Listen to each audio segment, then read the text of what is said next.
केशव माधव गोविंद बोल। हरि बोल हरि बोल हरि हरि बोल। हरि बोल हरि बोल हरि हरि बोल। केशव माधव गोविंद बोल। केशव माधव गोविंद बोल। सभी पुण्यात्मा एकाग्रचित होकर सुनिएगा। जो 3 दिन से चर्चा चल रही थी, अब आप लोगों को समझ आ रही होगी। ये बार बार जो सुनते हो कि कलयुग केवल नाम आधारा, सुमिरन ही आधार है। भक्ति का आधार सुमिरन है। अगर भगवान का रूप ध्यान नहीं हो रहा तो सब नोट करें, आप भक्त नहीं हो। आपकी भक्ति 0/100 है, कुछ नहीं, बेकार है। और जो हमने इतनी पूजा की, इतना पाठ किया, कोई बात नहीं। उसी का प्रताप समझिएगा। आज आपको ये तो पता चला कि सुमिरन किसे कहते हैं।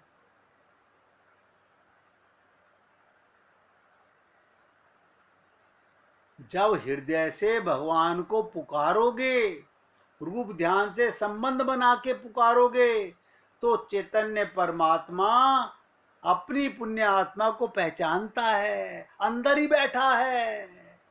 महात्मा जी की बोलती बंद हो गई लीला में, सुन के चुके हो ना। महात्मा जी गूंगे हो गए कि इन गोपियों को आगे क्या बोलूं, मेरी तो जवान कट गई इनके आगे, मैं कुछ बोल ही नहीं सका। इन्होंने मुझे समझा दिया कि महात्मा, ये कमंडल दंड धारण करने से, ये गिरवे वस्त्र पहनने से भगवान नहीं मिलते, ये जटाएं बढ़वाने से भगवान नहीं मिलते। भगवान की प्रेमिका बनो, भगवान के प्रेमी बनो, भगवान के साथ कोई संबंध साधने से भगवान मिलते हैं।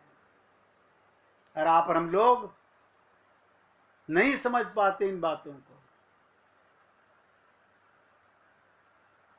निकुंज क्या है? जब तुम्हारा मन अपने प्रीतम का ध्यान कर रहा है तो निकुंज है। नोट करो। कहीं कोशिश मत करना किसी पार्क में जाके बैठ के ध्यान करेंगे। आंखें बंद करके अपने प्रीतम को पुकारो।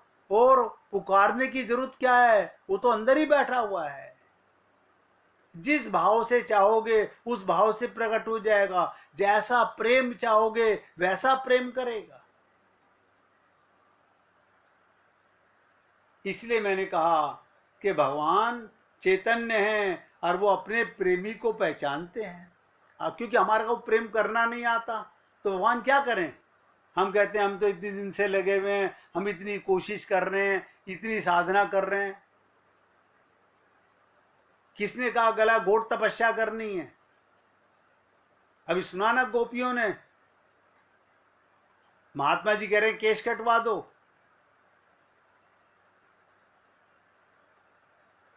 ये फूलों की माला बनाने से क्या होगा, वेणु गूंथने से क्या होगा? महात्मा जी निर्वस्त्र हो गए। वो समझ गए कि मेरा सारा पोथी पढ़ने का कोई लाभ नहीं है। क्यों? वो प्रेमी को पहचानता है। आप समझ लीजिए, आप भगवान के प्रेमी हो कि नहीं हो। आप अपने को अभी भी शरीर मानते हो, आत्मा नहीं मानते।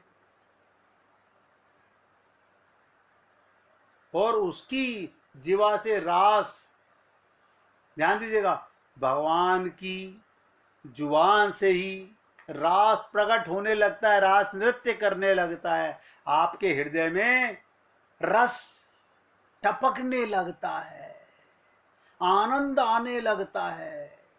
उसे कहते हैं बैठे बैठे रोने की रुत है पागल होने की, आंखों को जिद आन पड़ी सावन भादो होने की। प्रेम की पराकाष्ठा है। अगर प्रेमी बनना है तो, अगर ज्ञानी बनना है तो मैं नहीं कह सकता। धर्मी बनना है तो मैं नहीं कह सकता, स्वर्ग जाना है तो मैं नहीं कह सकता। मैं तो कहता हूं सरलता में भगवान को पाना है तो यही एक रास्ता है, क्योंकि भगवान का सुमिरन साकार है। वो हृदय के झूले पर, ध्यान दीजिएगा, भगवान आपके हृदय के झूले पर झिलमिल झिलमिल करता हुआ झूलता है। हृदय में ही है, हिचकोले खा रहा है, लेकिन किसको एहसास हो, इतना करीब है।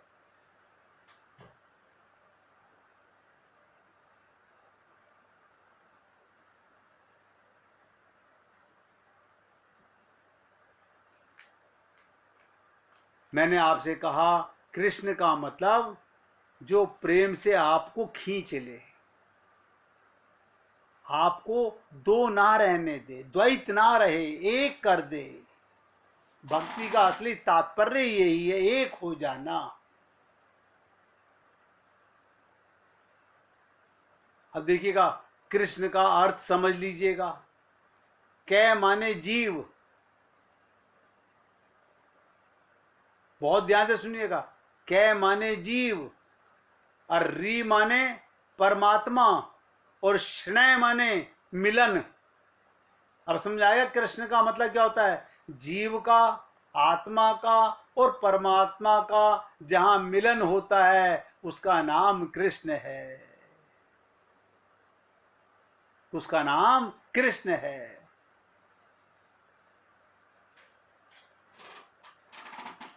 कै माने जीव,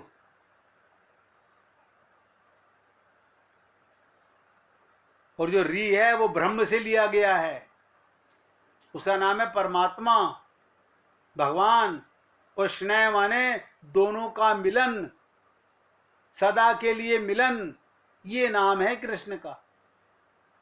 अर्थात जीव का, ध्यान दो, जीव का ब्रह्म के साथ सदा के लिए मिल जाना। इसीलिए गोपियां गाती थी, कृष्ण हे कृष्ण हे कृष्ण हे कृष्ण हे। क्यों? कमाल है, गा भी रही हो, रो भी रही हो। वो रो नहीं रही, आनंद के आंसू बह रहे हैं, उनका मिलन हो रहा है। आत्मा परमात्मा का मिलन कृष्ण है।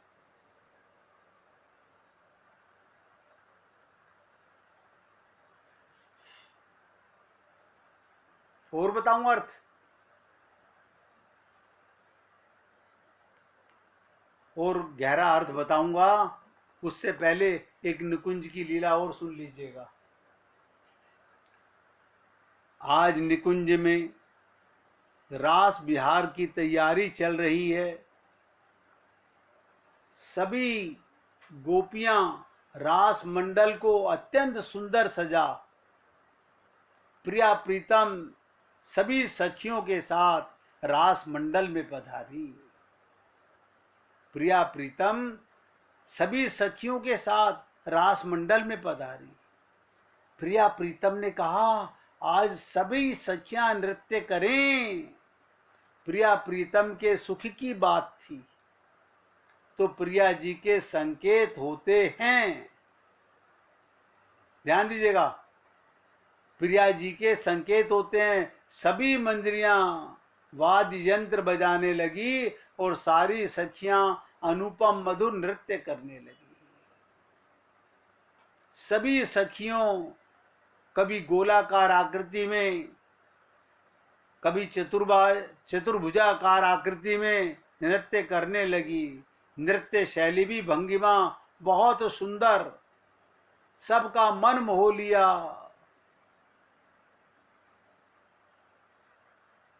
ये नृत्य दो दंड का मतलब होता है 48 मिनट चला।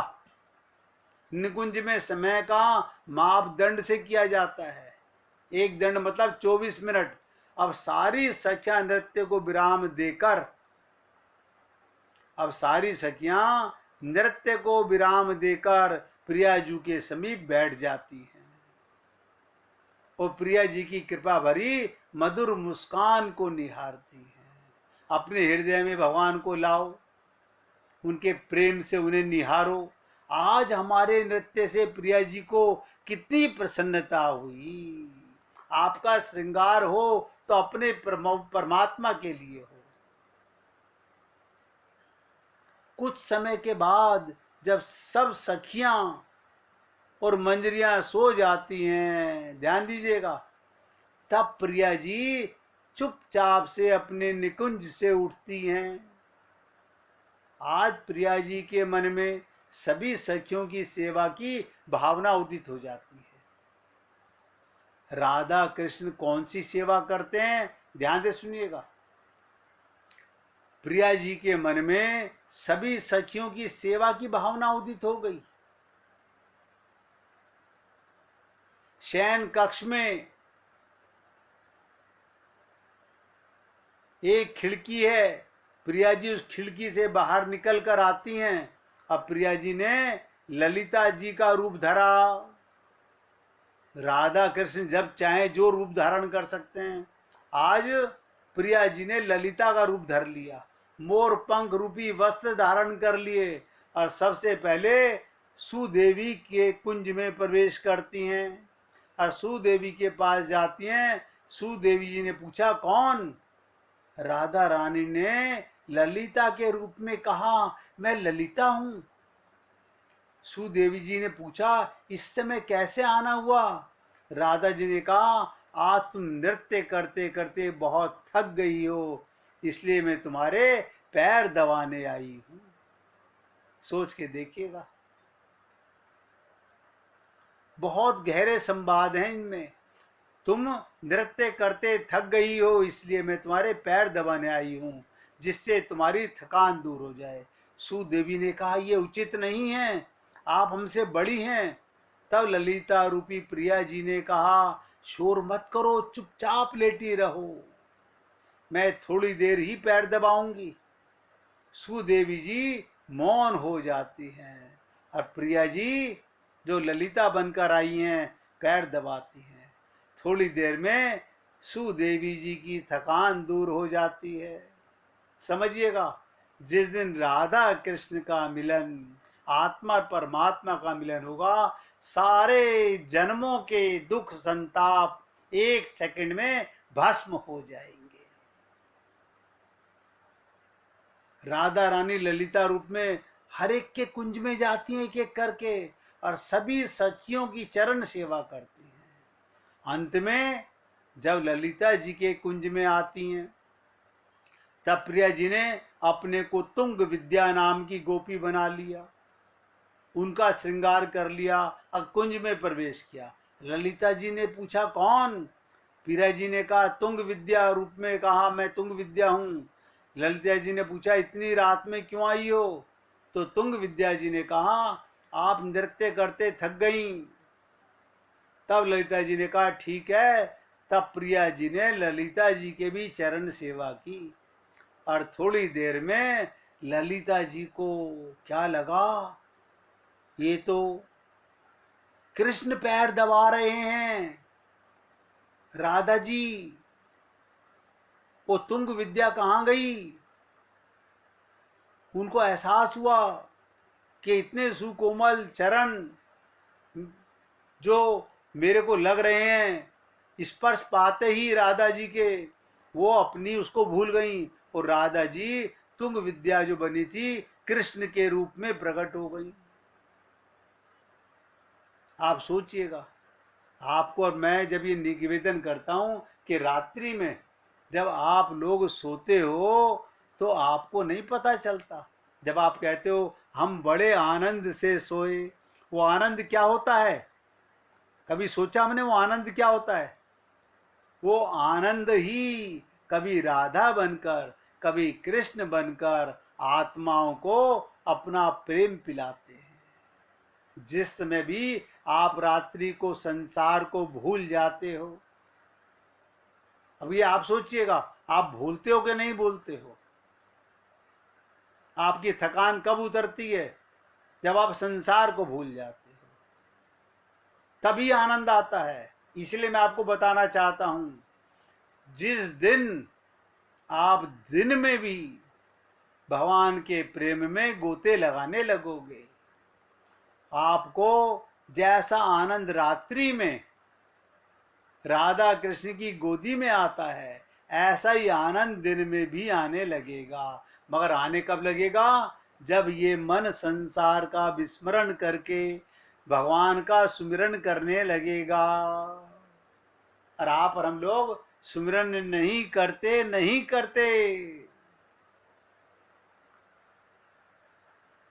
अगले दिन प्रातःकाल स्नान से निवृत्त होकर सभी सखियां ललिता जी के पास जाती हैं और कहती हैं, आपने रात में जो सेवा की थी ऐसा करना उचित नहीं, क्योंकि राधा जी बाकी सब सखियों के पास ललिता जी बन के गई और ललिता के पास तुंग विद्या बन के गई। तो ललिता जी से कहा, ये अच्छा नहीं किया आपने, ऐसा करना उचित नहीं, हमें बहुत संकोच हुआ, आपसे निवेदन है भविष्य में ऐसी सेवा मत करना। तब ललिता जी ने कहा, मैंने कौन सी सेवा की है? तब सखियों ने कहा, कल रात आपने हम सब सखियों के चरण सेवा की, जिससे हम आनंद से सोई। आप हमसे बड़ी हैं, हमें आपकी सेवा करनी चाहिए। तब ललिता जी ने कहा, मैंने कोई सेवा नहीं की, मेरे पास तो स्वयं तुंग विद्या नाम की सखी आई और उसने मेरी भी सेवा की। तुरंत ललिता जी समझ गई, जरूर प्रियाजू राधा जी ने आज हमारी सेवा की है। सभी सखियों को संकोच हुआ। सखी प्रियाजू के पास गई और बोली, प्रिया जी ये क्या किया आपने? कल हमारे सबके चरण दबा करके आपने हमको इतने आनंद में सुलाया।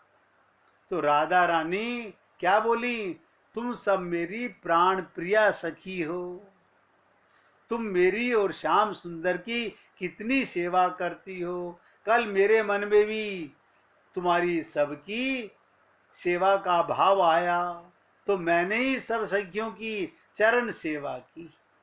प्रिया जी ने कहा, तुम सब मेरी हमेशा प्रसन्नता चाहती हो, तो क्या मैं तुम्हारी प्रसन्नता नहीं चाहती? प्रिया जी की अपनी सखियों के प्रति सेवा भाव कितना मधुर है। मैं आप सब पुण्य आत्माओं को निवेदन करता हूँ, जिस दिन भी आप रात्रि को चैन से आनंद से सोते हो, कभी सोचिएगा ये आनंद परिवार को याद करने में क्यों नहीं आता, संसार को याद करने में क्यों नहीं आता, धन दौलत को याद करने में क्यों नहीं आता। इनके विस्मरण के बाद आनंद आता है। और भगवान कब आते हैं? जब हम संसार को भुलाकर प्रीतम की बाहों में, प्रीतम की गोदी में, राधा की गोदी में सो जाते हैं। अब आप सोचिएगा आनंद कहाँ पर है। इसीलिए मैंने आपसे निवेदन किया था कि भगवान का सुमिरन चिंतामणि है, चिंता मिटा देता है, दुख भय समाप्त हो जाते हैं। भगवान का सुमिरन कल्प वृक्ष के समान है, कामधेनु के समान है। यानी जो भगवान की शरण में चला जाता है, वो सदा के लिए उसके सारे मनोरथ सदा सदा के लिए पूर्ण हो जाते हैं। मैंने आज जो आपको ये बात बताई, ये सिर्फ इसलिए कि मेरे ये सब बताने का तात्पर्य केवल एक ही था कि आप लोगों को वही बताना चाहता था मैं, कि आप सब लोग जो 3 दिन से मैं बता रहा था कि सुमिरन कर ले मना, छिन छिन राधा रमना। असली सुमिरन क्या है, असली पूजा क्या है, असली नाम उच्चारण क्या है, असली जप तप व्रत क्या है। और आप और हम लोग ये पंडितों की बताई हुई बातों में, पुस्तकों की बातों में खो करके अपना मन और बुद्धि भ्रमित कर लेते हैं और वही काम करने लगते हैं शरीर के सुख के लिए। आत्मा के सुख तक तो बहुत मुश्किल से जीव पहुंच पाता है, बहुत मुश्किल से जीव पहुंच पाता है। इतना आसान नहीं है जीव का आत्मज्ञान तक पहुंचना, क्योंकि जो आत्मज्ञान तक पहुंच गया वो तो परमात्मा के प्रेम को पा ही जाता है। आत्मा की अनुभूति तभी होती है जब भगवान की कृपा बरसने लगती है। और कब होती है? जब ये जीव शरणागति और भगवान का सुमरन करने लगता है, तब उसे आत्मा की अनुभूति होती है और संसार की विस्मृति हो जाती है। और आप और हम सब लोग संसार को स्मरण करते हैं और अपने प्रीतम परमात्मा को, हृदयेश्वर को हृदय में बैठे हुए भी भूल जाते हैं। आज मैं अपने शब्दों को यहाँ तो विराम दे रहा हूँ। जो कृष्ण का मैंने आज अर्थ बताया है, कै माने जीव, री माने ब्रह्म परमात्मा और स्नेह माने दोनों का मिलन।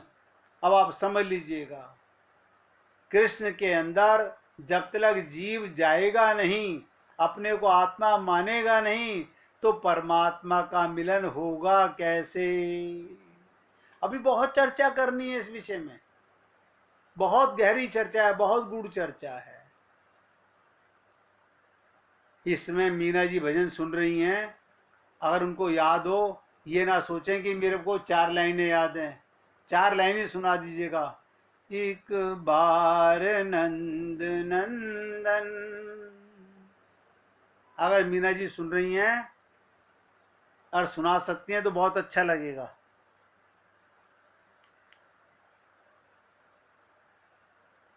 मीना जी सुनाना चाहती हैं?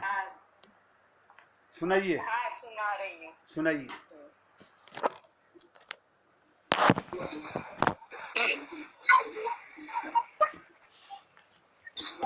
एक बार नंदे नंदन नैनों के निकट आजा।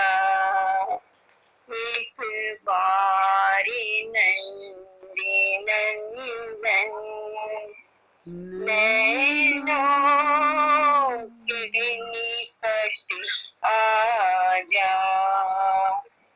रह सांवले सजीली मन मोहनी रंगीली। कमलों के सरिस खेली झकियाँ हरे लखा जा। एक बार नंदे नंदन नैनों के निकट आजा।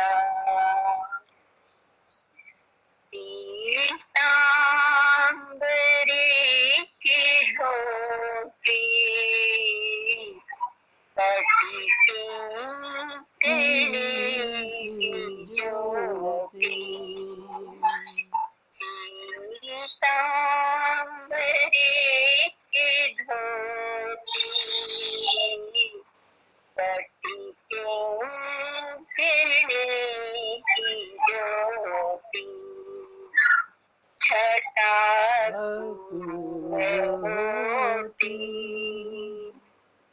छटा अपूर्व होती झकिया हरे लखा जा। एक बार नंदे नंदन नैनों के निकट आजा। पीतांबरी को कसते यमुना निकुंज जलते। पीतांबरी को कसते यमुना